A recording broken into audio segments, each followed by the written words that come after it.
as mulheres foram ao sepulcro para poder fazer o quê? Ungí-lo. Ou seja, José de Arimateia e Nicodemos começaram, as Marias vão terminar. Então elas estão indo para o sepulcro domingo de manhã, terminar algo que havia sido começado na sexta-feira. E para surpresa delas, quando elas vão terminar a unção, que elas chegam lá, não dá tempo. Por quê? Porque ainda estava escuro, mas a pedra já estava removida. E aquelas mulheres verão coisas que outros não viram. E aí, quando eu li isso aqui, pastor Marco, pastor Zé Huerta, isso aqui, o Espírito Santo ministrou uma palavra ao meu coração, que essas mulheres tiveram essa surpresa. Elas viram algo tão extraordinário. Por quê? Porque foram concluir algo que havia sido começado na sexta-feira. E aí eu aprendi uma lição. Deus sempre tem coisas grandes para revelar aos que estão dispostos a concluir.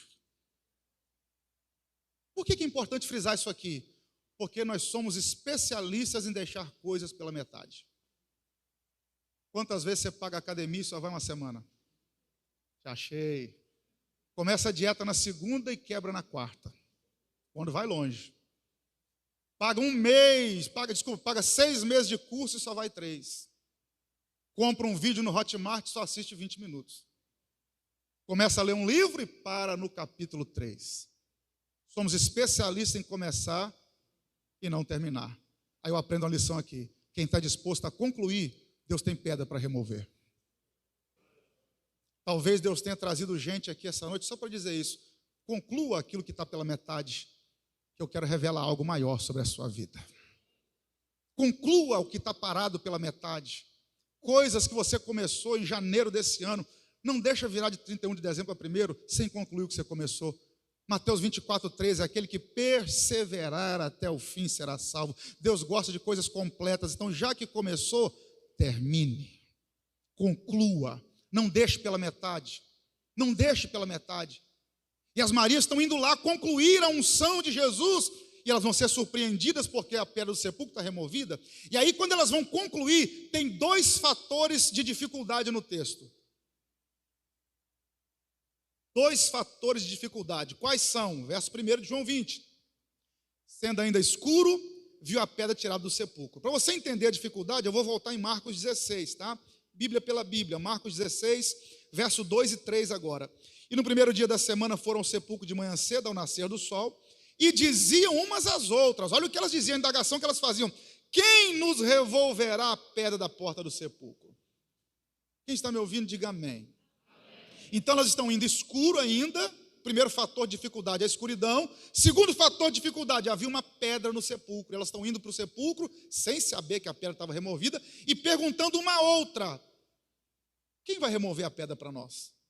Quem vai tirar a pedra do lugar para nós ungirmos ele? Por que elas estão fazendo essa pergunta? Porque a pedra não era pequena. Eu tive o privilégio de ir a Jerusalém, fui ao sepulcro de Jesus, vi outros sepulcros naquela região, e os sepulcros lá são coletivos. Eles não fazem como nós aqui, que enterram pessoas no chão, até porque aquela região, muito rica em aves de rapina, em animais carnívoros, coiotes e por aí vai. Então, quando enterrava alguém, a cova tinha que ser muito profunda, senão esses animais revolviam os cadáveres. E quando se enterrava, misturava espinhos e pedras para dificultar esses animais cavarem. Então, era comum uma caverna onde se depositava 6 ou até 7, talvez 8 corpos da mesma família. Você vai ver em Gênesis 23, Abraão comprou a caverna de Macpela para sepultar Sara, e toda a descendência de Abraão foi sepultada na caverna de Macpela. Então era comum um sepulcro ser uma caverna onde se depositava os corpos dos seus mortos. E aí uma pedra gigante era rolada, 7, 8, 10 homens para rolar a pedra, para colocar na porta do sepulcro, para dificultar tanto o acesso de ladrões quanto de animais. E agora são 4 mulheres indo para o sepulcro, olhando uma para a outra e perguntando: quem vai remover a pedra para nós? Por quê? Porque ela é pesada. Quem é que vai nos remover a pedra? Por detrás daquela pedra, o que está? A razão da fé delas. Por detrás daquela pedra, o que está? O Cristo que elas amavam, assim pensavam elas. Então remover a pedra é algo de extrema importância. Quais os 2 fatores de dificuldade do texto? A escuridão e a pedra. E esses 2 fatores na Bíblia apontam para a dificuldade. Foi o próprio Jesus quem disse, não eu, João capítulo 11, antes de ressuscitar Lázaro. Tomé disse: o senhor vai para o lugar que querem matar o senhor? Jesus disse: tem que andar enquanto é dia, antes que a noite venha. Porque quando a noite chega não dá mais para trabalhar. Então noite aponta para tempo de dificuldade. Quando Davi fala no Salmo 23, ainda que eu ande pelo vale da sombra, vale da escuridão, Escuridão, noite, é quando você não vê, não enxerga, é quando rouba a sua visão. E a pedra? Pedra aponta para dificuldade em qualquer âmbito.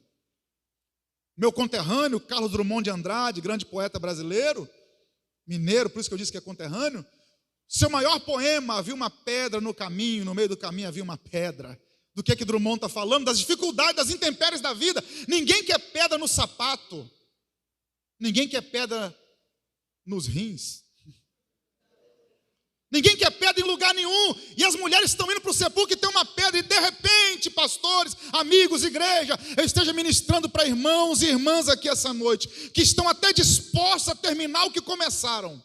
Eu sinto graça de Deus enquanto ministro isso. Gente que está dizendo, eu vou concluir, mas no meio do caminho se apresentou uma pedra e a escuridão chegou, a noite veio. Tempo da noite, aquele tempo que você olha para o horizonte e não consegue enxergar nem uma luz no fim do túnel. Tempo da noite, aquele tempo que parece que os amigos desaparecem, o céu fica de bronze. As pedras, dificuldades, percalços, pedras que se apresentaram e disseram, até aqui você veio, daqui para cá você não passa. Talvez eu esteja pregando para a gente aqui que está vendo tempo de escuridão e de pedras. Mas eu tenho uma boa notícia para você. Olha o que o texto diz, verso 1, sendo ainda escuro, viu que a pedra já tinha sido tirada do sepulcro. Qual a boa notícia, pastor? É que Jesus não precisa esperar o dia amanhecer para remover as pedras do seu caminho. Ele é especialista para remover pedras quando o tempo ainda está escuro. Pastor, aplica melhor, vou aplicar. Você está olhando para a sua vida e está dizendo, essa área aqui eu não consigo, aqui está difícil, aqui chegou no campo do impossível. Quem sabe, eu não sou louco de mexer com a sua emoção e dizer que é hoje. Não sou pregador imediatista, não mexo com a emoção de ninguém. Mas talvez, quem sabe, para alguns aqui, após o culto, o telefone toque e a pedra vai ser removida. Amanhã, na segunda-feira, você vai para o seu trabalho e vai receber uma notícia, a pedra foi removida. Aquilo que era de extrema dificuldade para você, Deus usou alguém para remover em tempo de escuridão. Você crê que Ele ainda remove pedras? Então declara essa palavra sobre a sua vida. As pedras que te impediam de concluir o que você começou serão removidas em nome de Jesus, no tempo certo e no tempo hábil de Deus. Ele ainda remove pedras. Se eu não me engano, até o Max Lucado tem um livro com esse título, Ele ainda remove pedras. Ele é especialista em remover pedras. E aí quando Maria chega lá e vê que a pedra foi removida, ela fica tão impactada com a visão que ela decide nem olhar dentro do sepulcro. Ela corre para anunciar a Pedro e a João. E ela então diz a Pedro e a João, olha, removeram o mestre do sepulcro, não sei onde o puseram. Presta atenção nisso aqui, primeira palavra dela, não sei onde o puseram. E aí o texto diz que, verso 3, Pedro saiu com outro discípulo e foram ao sepulcro. Verso 4, os dois corriam juntos, mas o outro discípulo correu mais apressadamente. João correu mais apressado que Pedro. E chegou primeiro ao sepulcro. Preste atenção na cena, mentaliza comigo a cena. Maria dá notícia para os dois. E aí os dois disparam na corrida. Pedro e João começam a correr juntos, só que João chega primeiro. Aí o texto diz, verso 5, e abaixando-se viu no chão os lençóis, todavia não entrou. João chegou, olhou no sepulcro, viu os lençóis, mas não entrou no sepulcro. Verso 6, chegou pois Simão Pedro que o seguia e entrou no sepulcro e viu no chão os lençóis, e que o lenço que tinha estado sobre a sua cabeça não estava com os lençóis, mas enrolado num lugar à parte. Então Pedro chega depois, mas entra e vê algo a mais que João não viu. Pedro, além de ver os lençóis, vê o lenço enrolado e colocado num lugar à parte. E aí o verso segue e diz, então entrou também o outro discípulo que chegara primeiro ao sepulcro e viu e creu. Então preste atenção na cena, os dois começam correndo juntos, mas João chega primeiro, mas não entra. Pedro chega depois, mas entra. E depois que Pedro entra e vê os lençóis e o lenço, João entra, vê e crê. Por que João chega primeiro que Pedro? Porque João era mais novo. João era um dos discípulos mais novos que Jesus recrutou. Então, verdade é que ele foi o último do colégio apostólico a morrer, e João não morreu pelo viés do martírio. João morreu de morte natural, porque foi uma promessa que Jesus fez a ele. Então, João era mais novo do que Pedro. Lógico que o mais novo vai ganhar na corrida. Suponhamos que eu marcasse uma corrida com o pastor Marco Aurélio aqui. É claro que ele ia ganhar de mim. É claro que ele ia ganhar de mim. É questão lógica, não tem para onde correr. Um mais novo sempre vai ganhar de um mais experiente, de um mais velho. Então João corre primeiro e chega lá. Só que João chega e não entra. Pedro chega depois, mas entra. E vê primeiro do que João o lenço enrolado. Eu aprendi uma lição com isso aqui aponta para a corrida da vida. Quantas vezes pessoas começam junto com a gente, mas chegam primeiro.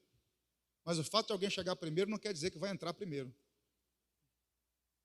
Um amém baixinho na direita, vou repetir. Porque de repente você está dizendo, mas por que tem gente que chegou depois? Tem gente chegando na minha frente, na verdade. Começou junto comigo, está chegando na frente. E Deus está dizendo, fica tranquilo que se a porta é sua, ninguém passa por ela, é você quem vai entrar.